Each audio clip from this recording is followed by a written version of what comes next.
Assalamu alaikum class 8. Today we will start exercise 6.11. Eliminate x from the following equations by substitution method.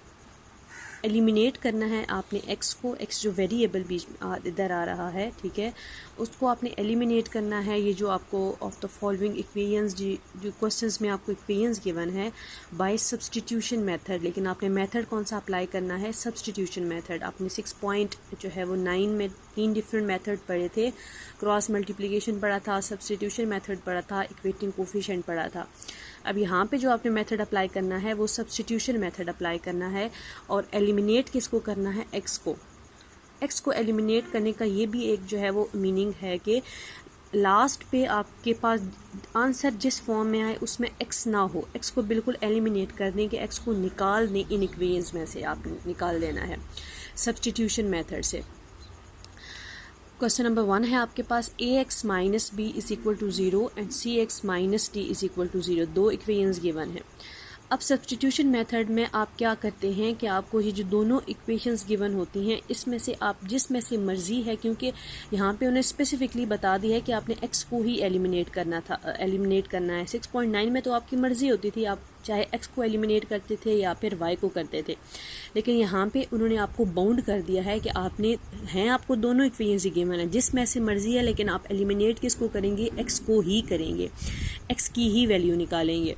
अभी आपको दो equations given है, दोनों में से जिसमें से आपको इजी लगता है आप उसमें से x को एलिमिनेट करें। यहाँ पे देखें ax minus B is equal to 0 है, cx minus D is equal to 0 है। चाहे तो आप 1 में से x को एलिमिनेट करें, चाहे तो 2 में से करें, आंसर आपके पास सेम आएगा। मैं इक्वेशन नंबर 1 में से x को एलिमिनेट करने लगी हूँ। एलिमिनेशन का क्या मतलब होता है कि x को आपने जो है वो x की वैल्यू फाइंड कर लेनी है। x के साथ ही जो साथ b आ रहा है, a आ रहा है, इसको साथ से हटा लेना है। सिंपल आपने x की जो है वो वैल्यू फाइंड कर लेनी है, ठीक है जी। अब ax minus B is equal to 0 है ना, तो यहाँ जब माइनस बी को साथ से हटाएंगे, इक्वेलिटी के इस साइड पे लेके आएंगे तो ये प्लस बी हो जाएगा, ठीक है। फिर ax is equal to B हो जाएगा।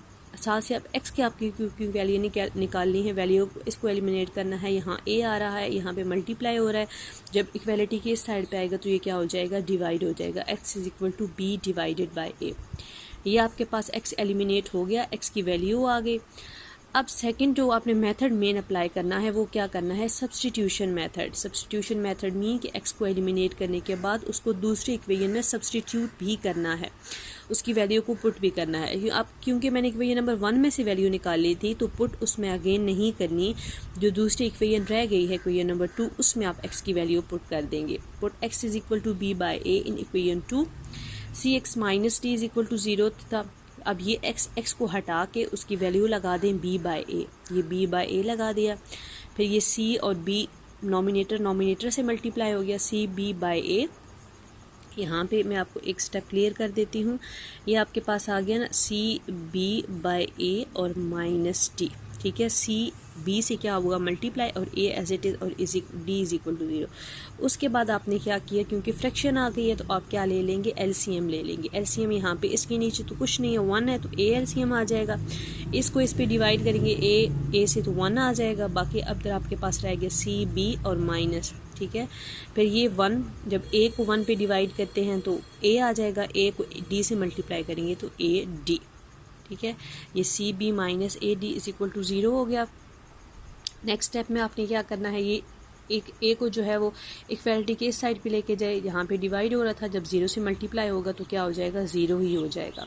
c b minus a d रहेगी। मतलब इस स्टेप के बाद आपने इसकी सिंप्लीफिकेशन करनी है जहाँ तक हो सकती है। फिर c b minus a d is equal to 0 था, फिर a d क्योंकि माइनस में आ रहा था उस इक्वेलिटी के इस साइड पे ले आए तो ये आपके पास c b is equal to क्या आ गया? a d। अब चेक करें तो आप जो है वो ये जो जिस फॉर्म में आंसर आया है इसमें x कहीं नहीं है, x एलिमिनेट हो गया है, x निकल गया है। तो यही आपने करना था, x को एलिमिनेट करना था। इसका सेकंड पार्ट है 2x plus 3y is equal to 5, x minus Y is equal to 2। दो इक्वेशंस गिवन है, अब दोनों में से जिसमें से मर्जी है आप x को एलिमिनेट करें। इसमें देखें तो x के साथ कोफिशिएंट आ रहा है 2, इसके साथ x के साथ कोफिशिएंट क्या आ रहा है 1। तो मैंने क्या बताया था कि जिसके साथ कोफिशिएंट 1 हो उसको वहाँ से आप x को एलिमिनेट किया करें, क्योंकि उसकी सिंप्लीफिकेशन ईजी हो जाती है। इक्वेशन नंबर 2 से मैं x को एलिमिनेट करूँगी, x minus Y is equal to 2, x क्योंकि वैल्यू फाइंड करनी है, साथ y को हटाएंगे तो ये y इस साइड पे आएगा तो ये प्लस हो जाएगा, 2 plus Y, x is equal to 2 plus Y आपके पास आ गया। फिर ये जो x का आंसर आया है x is equal to 2 plus Y, ये आप इक्वेशन नंबर 1 में क्या कर देंगे, इसकी वैल्यू पुट करेंगे, 2x plus 3y is equal to 5, x को हटा के उसकी वैल्यू, x को उसकी वैल्यू से क्या कर दिया, सब्सटीट्यूट कर दिया। 2 प्लस वाई था, 2 इंटू एज इट इज़, फिर x की जगह 2 plus Y and plus 3y as it is equal to 5। फिर इस 2 इन दोनों से क्या हो रहा है, मल्टीप्लाई हो रहा है, 2 2s are 4 and 2 multiply y आ जाएगा आपके पास 2y plus 3y is equal to 5। 2y plus 3y same जो है वो वेरिएबल्स है, आपस में सॉल्व हो सकते हैं, तो ये आपके पास आ जाएगा 5y, 4 एज इट इज़, ये 5 भी as it is. Next step में इसकी फर्दर और सिंप्लीफिकेशन करें, 5y एज इट इज़, ये कांस्टेंट के साथ सॉल्व होगा, इक्वालिटी की इस साइड पे आएगा, नेगेटिव हो गया, 5 माइनस 4 तो 1, ठीक है, 5y, फिर आपने y को जो है वो सिंप्लीफाई किया तो y इज़ इक्वल टू 1, ये इधर मल्टीप्लाई होता है, इस स्टेप में आके क्या हो गया, divide, y is equal to 1/5, ठीक है। अब देखें ये आंसर आया तो इसमें x कहीं नहीं है, x एलिमिनेट हो गया है। इस स्टेप में आपने सोल्यूशन सेट फाइंड नहीं करना x और y की वैल्यू, सिंपल आपने x को एलिमिनेट करना है और फिर आपने उसकी वैल्यू को सब्सटीट्यूट कर देना है दूसरी इक्वेशन में। इसका third part, x plus A is equal to B and X square plus A square is equal to B square. अब देखें तो यहाँ पे तो x स्क्वायर आ रहा है, तो आप इसको नहीं कर सकते, इसमें से आप x को एलिमिनेट नहीं कर सकते क्योंकि x जो है वो स्क्वायर की फॉर्म में आ गया है।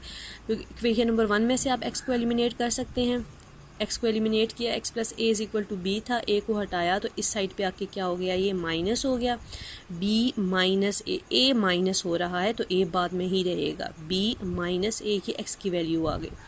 अब आप पुट किस में कर देंगे, इक्वेशन नंबर 2 में, 1 में से क्योंकि हमने वैल्यू निकाली थी ना तो 1 में अगेन पुट हम नहीं कर सकते। इक्वेशन नंबर 2 में जो है वो आप इसकी करेंगे, इसकी x की वैल्यू पुट करेंगे। इक्वेशन नंबर 2 आपके पास क्या थी, X square plus A square is equal to B square, ये एक्स स्क्वायर था ना तो x की वैल्यू लगाएं, b माइनस ए, ये होल स्क्वायर आपके पास आ रहा है तो आप whole square as it is रहेगा, सिंपल x की वैल्यू लगेगी b माइनस ए का होल स्क्वायर और ये plus A square is equal to B square.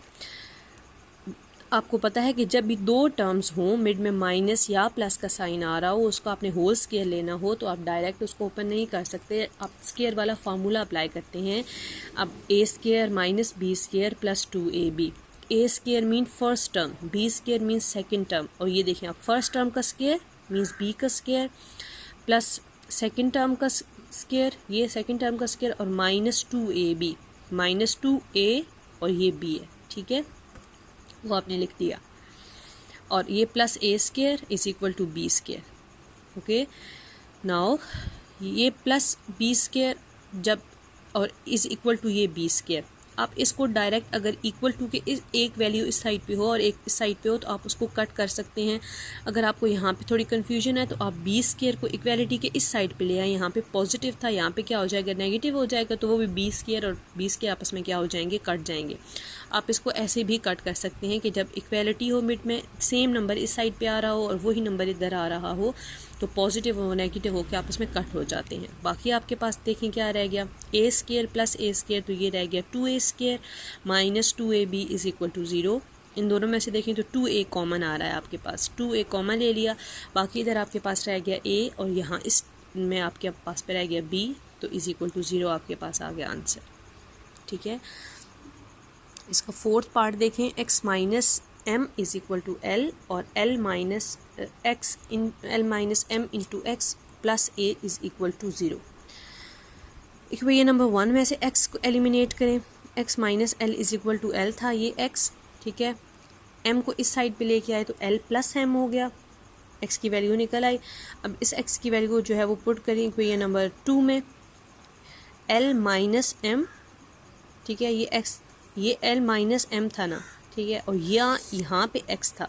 अब इस x को हटा के आपने उसकी वैल्यू लगाई, उसकी वैल्यू क्या थी, l प्लस m, तो वो x को हटा के उसकी वैल्यू लग गई l प्लस m, ठीक है, और ये plus a as it is equal to 0। यहाँ पे मैं इधर लिख भी देती हूँ कि l minus m into X था ना आपके पास, और plus A is equal to 0। अब ये l minus M as it is, x को हटा के उसकी वैल्यू लगाई l प्लस m और ये plus a is equal to 0। अब देखें ये l minus M l plus m, a minus B a plus B किसकी इक्वल होता है a square minus B square. ये फार्मूला बन गया है a प्लस बी और a माइनस बी किसकी इक्वल होता है a square minus B square. तो यहाँ पे ये l माइनस m और l प्लस m है तो ये हो जाएगा l square minus m square. दोनों नंबर्स हों आपके पास सेम, मिड में सिर्फ माइनस का साइन हो तो फर्स्ट टर्म का स्केयर और सेकंड टर्म का स्केयर और माइनस मिड में क्या ले लेते हैं माइनस का sign, L square minus M square और ये plus a as it is equal to क्या हो जाएगा 0। ठीक है। अब फर्दर आप अगर इस स्टेप में ए को इस साइड पे लेके आना चाहते हैं तो वो माइनस में चला जाएगा, तो ठीक है अब उस वहाँ तक भी कर सकते हैं, यहाँ तक भी इसकी सिंप्लीफिकेशन ठीक है। नेक्स्ट स्टेप में आपको थोड़ी सी इसको हिंट दे देती हूँ। अब a minus B is equal to 2x था और a square plus B square is equal to 3x square था। फिर ये नंबर 1 में से आपने x को एलिमिनेट किया, a minus B is equal to 2x था, ये x के साथ से 2 हटाया, 2 यहाँ पे मल्टीप्लाई हो रहा था, इस स्टेप पे आके क्या हो जाएगा डिवाइड, ये आपने x की वैल्यू लिखी। ठीक है। अब आपने पुट करेंगे इक्वेशन नंबर 2 में a square plus B square is equal to 3x square, ये x था इसकी जगह वैल्यू लगाई a माइनस बी का 2 by whole square as it is. फिर आपने होल स्केयर ओपन करेंगे, ये a स्केयर ठीक है प्लस बी स्केयर और माइनस 2ab का फार्मूला अप्लाई करके ये नॉमिनेटर का भी आपने स्केयर ओपन किया और डिनोमिनेटर का भी, 2 का स्केयर क्या आ जाएगा 4 आ जाएगा। ठीक है। फिर नेक्स्ट स्टेप में आप क्या करेंगे, इसकी फर्दर सिंप्लीफिकेशन करेंगे। 4 इस स्टेप में डिवाइड हो रहा था, इधर आके ये a स्केयर और b स्केयर से मल्टीप्लाई हो जाएगा और ये 3 एज इट इज़। फिर 3 जो है वो नेक्स्ट स्टेप में तीनों टर्म से क्या हो जाएगा मल्टीप्लाई, और फिर नेक्स्ट स्टेप में a के साथ सॉल्व हो जाएगा, b के साथ सॉल्व हो जाएगा और 6ab एज इट इज़ रह जाएगा। लास्ट फॉर्म में आपके पास आंसर आ जाएगा a square plus b square plus 6ab। Clear.